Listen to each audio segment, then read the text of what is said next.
Cheers and welcome my friends, I'm Horath Drak and we are playing Europa Universalis IV together with the newest DLC, Rights of Man. We're playing on a very hard difficulty with the Lucky Nation set to historical. Welcome back and welcome to, I think, the last episode of this series. The series has gone on for a long time and I kind of want to end it. Mainly because there's nothing left for me to do other than to renovate the empire. So we're gonna do that, and I think we just won the game based on that. I'm not gonna continue playing, mainly because it's gonna be rather boring. I mean, we already managed to fight down the biggest other great power, the Ottomans. We gave them a very solid thrashing, even though our allies, Muscovites, actually went limp after a while and gave up. So that's a thing. And we just managed to fight them off, and it wasn't even that difficult. So since we revoked the privilegia, we're actually super strong, especially if you consider that we have Milan over here. Also as a vassal. These guys will stay even if we renovate. Venice will stay because these two are not part of the empire. Finland, who is our vassal, will stay. I'm pretty sure that we'll also be able to make a vassal out of Greece. I mean, I could go on. I could sort of try and eat more of the Ottomans. But let's face it, the Ottomans lost. Now that they sort of lost access to their European half, and they're being attacked by the Muscovites at the same time. They have separatists and rebels everywhere. They're gone. They're gone. They don't look nearly as intimidating as they did before. I took their gold mine over here in Kosovo, so that's gonna cement us. And the other powers that could hurt us, well, Ming, maybe. And then there's France, which we nipped in the bud. These guys were hurt by us quite a bit. We took their capital over here. We took Paris. They're cut in two by our ally Aragon. I think France isn't really all that strong anymore. I could whittle these guys down as well, but I think I've proven my point. I think you can very easily do it as Bavaria. It's fun in the empire. You can even do it whilst having aggressive expansion for most of the time.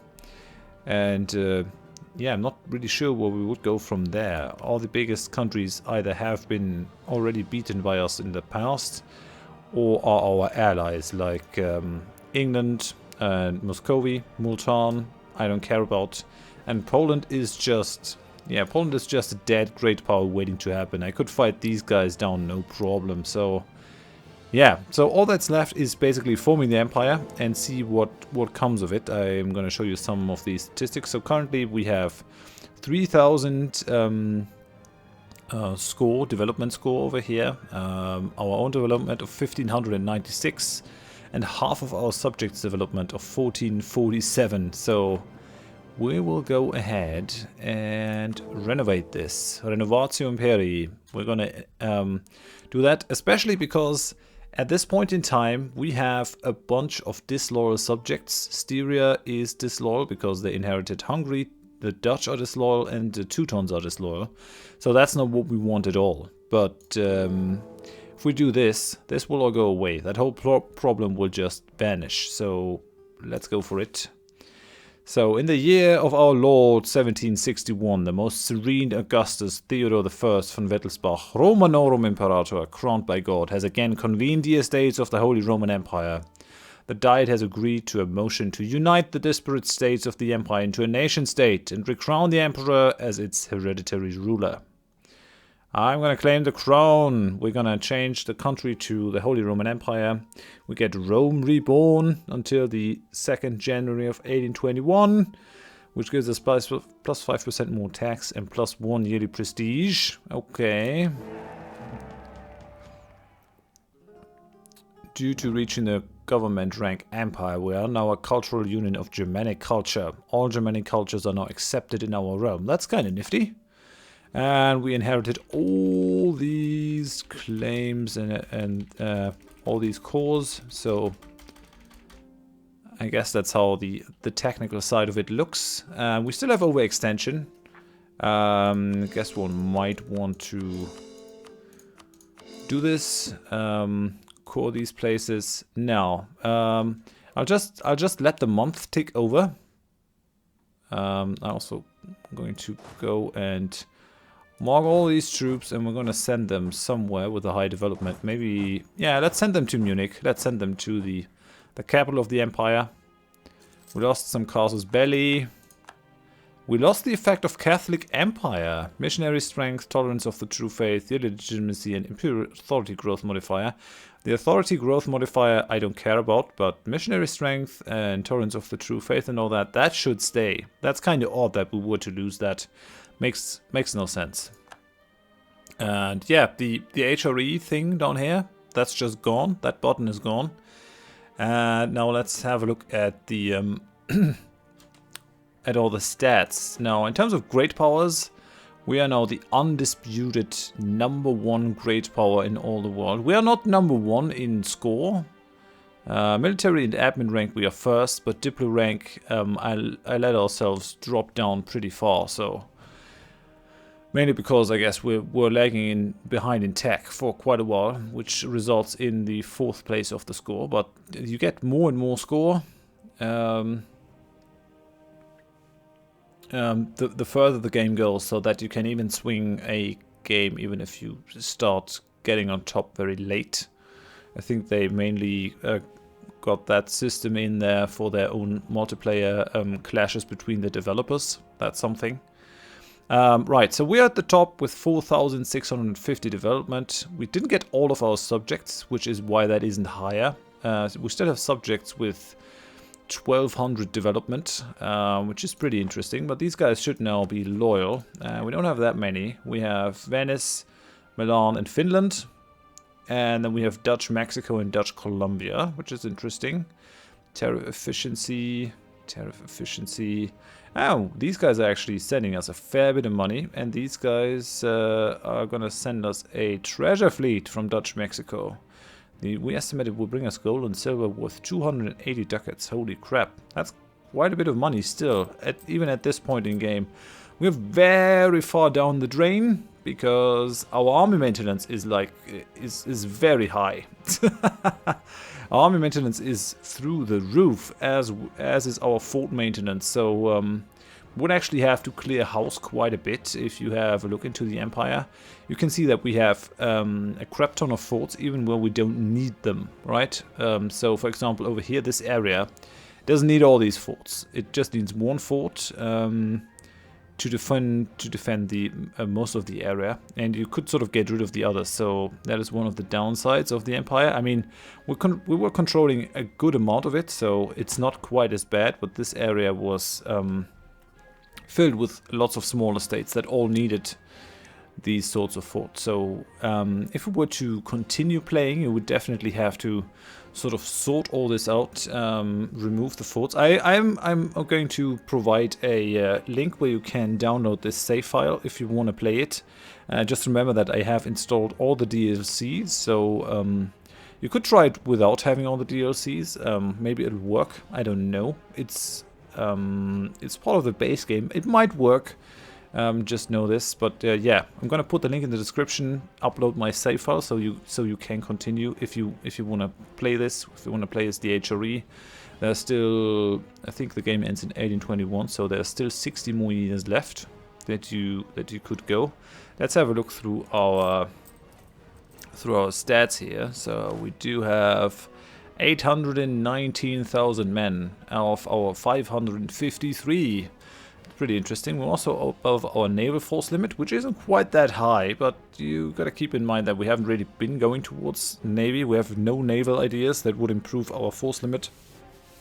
That's all.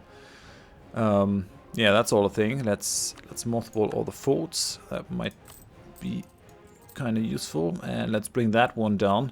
You would still be quite far down the drain, but if you get rid of the force limit and sort of rein all these things in a little bit, then I think you could make a good case there. especially because I think a lot of these smaller states took out mercenaries when we were fighting the Ottomans just to keep fighting. Let's have a look. Yeah, this, for example, had lots of mercenaries. So if we were to get rid of the mercenaries, I'm sure the situation would be tenable. Plus, there's no way that you even would need 500,000 troops at this time. I mean, that's just crazy. 500,000 troops is crazy. So you're very powerful. You can basically push around whoever you want to push around with 500,000 troops. Plus, the quality of these troops is very good. You have 120% base discipline, can be buffed up to 130 or even 135% if you need it. Siege ability is very good. The only thing that is a little bit lacking in our army is the morale. But that's just how that goes. I mean, it's fine, and especially if you were to fill out the defensive ideas, you would get even more powerful here. That would be pretty good, reducing the fort maintenance and the land maintenance. These are actually very powerful for an empire of this size. But yeah, so there you have that. It would be a good idea if we were to continue playing this to move the trade port into Holland, main trade port, because that is an end node, and you will be able to sort of push all the trade from Lübeck, where you will have a lot of control, from Wien, from Saxony. All these lands, all these backwater lands, you can push them into the English Channel over there. And you could also try and collect over here in Venice. And if we were to annex the Milan, then you could also try to push it into Genoa, or collect in Genoa. So these would be the nodes where I would try to collect. Right, okay. Shall we have a look at our new subjects? So we're gonna have Dutch Columbia down here. Yeah, they got new coat of arms. Dutch Columbia. They have a fair amount of troops actually, and a pretty nice fleet. There's nothing to worry about there. I guess it would be kind of clever to try and take any gold provinces that remain in the area to strengthen these guys. We have no real colonization ideas, but I guess the colonization is at an end. That's about, I think, how far as Dutch Mexico can go. There's no more colonization available. Well, there are uncolonized lands, but this is wasteland, so it cannot be traversed. This could be colonized, but not by us. I think Mexico was a vassal of Scotland, so that's not going to happen. Dutch Columbia, Dutch Mexico. I guess the Dutch didn't never go into this area. Interestingly enough, India has not been conquered by any European power. That belongs to the Maldives, Vijayanagar, Jaunpur. That's Multan. Okay, so that's why these guys are a great power. Ming over here, looking very strong, not fragmented at all, interestingly enough. Japan has been united, it would appear. Yep, Japan has been united, that's interesting. Okay, I get it. Korea still exists. Independence, guaranteeing the independence of Manchu. Where's Manchu? Over here. Oh, and there's Korean Manchuria. Right, so the Koreans have expanded that way. That's interesting. Ayutthaya has grown into a great power. That happens sometimes. Who are your alliances? Ava. That's right next to you. And Pagaroyung. Oh, yeah, that's Malaysia over here, I guess. And there's Brunei. That's all interesting. Australia is independent. Cannot be traversed. Although it doesn't look like it has many provinces. Yeah, basically he hasn't colonized much over there, but it exists technically as a colony of England, so that's interesting. The situation over here is a bit different. We have the English South Africa, and we have French Natal over there, so they are sort of ready and poised to go into India. But at this time, historically, the British had already taken over India, so they are a bit late to the party, I guess because they have been hampered by our own growth. Historically, the Holy Roman Empire didn't really play a huge role anymore at this time. German principalities had been rather splintered. And it's no wonder that the neighbors of the HRE try to keep it disorganized and stop it from uniting. Because look at it. It's just too powerful to be allowed to exist. Right, shall we have a look into the ledger? I think I've covered most of it. We have Canada over here, looking a bit bigger than it would be. And we've got the 13 colonies, looking very strong. These are still a colony of England, so that's something. We've got Louisiana, these guys are free. Yeah, these all belong to Scotland. Or I guess they got free when Scotland was eaten by England, it would appear. So these guys will form Great Britain at some point. Muscovy has expanded to over here. There's still some land to be colonized in this era. No, that is Chattanooga. That just has the same color as uncolonized land, I guess. Yeah. Mali is a power, but they're no longer a great power, I don't think. No, they've been pushed out by Poland, is what I'm thinking. Yeah, so let's go through the ledger. Country. Let's have a look at the income. Who has the most income? France, still. Well, we would have to do something about this if we were to continue. Who has the most manpower? The Ottomans, then Ming, then us. That's fine. In terms of ideas, we have 44, which is okay-ish actually, I think. There are a lot more countries with less ideas. Ottomans have kept up. We have 100 power projection as well, because we conquered provinces from France and the Ottomans. That's not going to go away. Plus, we are first-rank great power, so we get plus 25 power projection right off the bat, which is kind of nice. Let's go for score comparison. Who has the most score? Who did the best? Yeah, Ottomans. I would have to knock them down quite a bit. We're at 4th place after Ming, France, and the Ottomans. But I'm not really someone who plays for score. So, yeah, I'm not too interested in that. Let's have a look at the military. Armies. Who has the biggest army? There's no doubt the Holy Roman Empire. We have double the army of Ming. I mean, we would have to get rid and get down to a more manageable force limit. But we still would have way more troops than Muscovy. Ottomans, yeah, they have 640 force limit, but they're also an AI. All these AI values, you have to keep in mind that they are inflated because they have plus 50% bonus to that, because we are playing on very hard, so the AI has some bonuses. Yeah, we are very low on manpower right now, which is not great. What is our max? 365k. Yeah, I guess that's fine. Navies, we are not a major player, and still we have the 5th biggest navy, which is kind of weird. We don't have a lot of heavy ships, but a fair amount of light ships, some galleys. Ottoman's fleet is pretty impressive.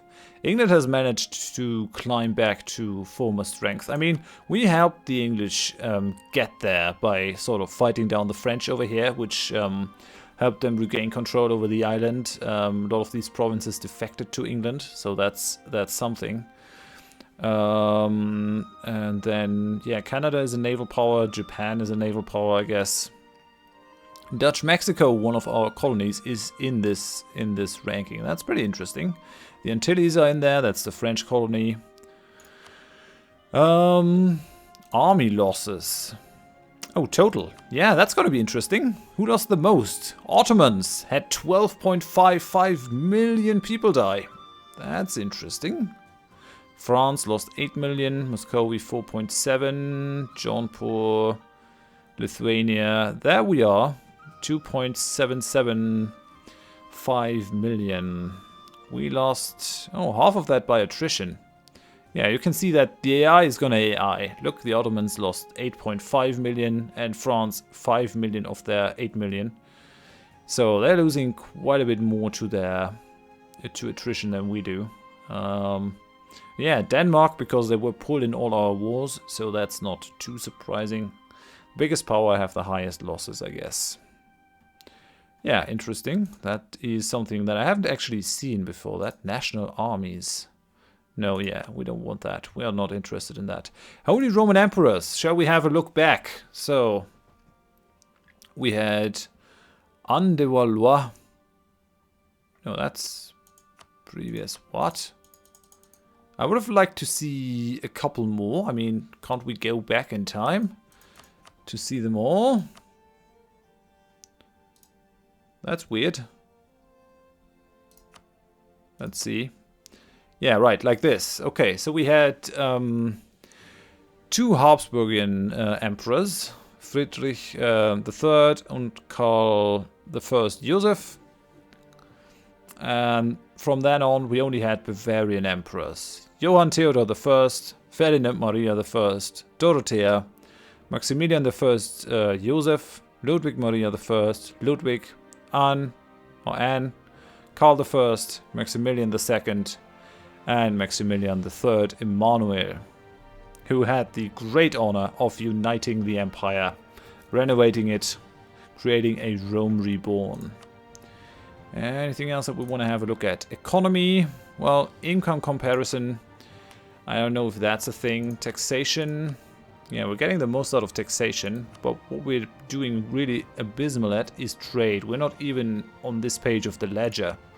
We're doing the best in production, so all we would have to do is concentrate a little bit more on the trade game. All the colonial nations, I guess, are getting a lot of trade because they're doing that. I have ignored trade completely in this game just because it wasn't a focus. If we're going to play a mercantile nation, we're going to trade the shit out of things, but for this game, not really a thing. Let's have a look at loans. Yeah, okay, that's not too informative. That's just our loans. Cost overview. Yeah, that's also not too interesting. I think we're through here. Trade. We could have a look at the trade nodes. Local. Let's see. What is the richest trade node? Genoa, English Channel, Bordeaux, and the Caribbean. Yeah. That sort of sums it up, right? We're not getting anything out of these rich trade nodes. All we have is Lübeck, and that only because we took those northern German states. We weren't really a trade player at all, so I guess it's not really a thing. Relations, yeah, don't think that's a thing. Yeah, that's just an overview. So I think we're through. I'm gonna put a download link in the description. You can gonna put that save file in a Dropbox so you can play on if you want to. But I'm gonna end it here. So thank you very, very much for watching. If you enjoyed this series, if you enjoyed the episode, then please leave a last like. Why don't you? And if you want to see more EU4 gameplay, then please consider subscribing if you aren't already. And I hope I see you in one of my other series. I think I'll try and start working on the, I try to publish the Europa Universalis IV tutorials that I've been working on for quite some time. I really want to get that to happen, and now that I've finished this series, there is a slot in my timetable. I try to do that so that more people can play this game. I really enjoyed it. Thank you for being here. Hope I see you next time. Bye bye.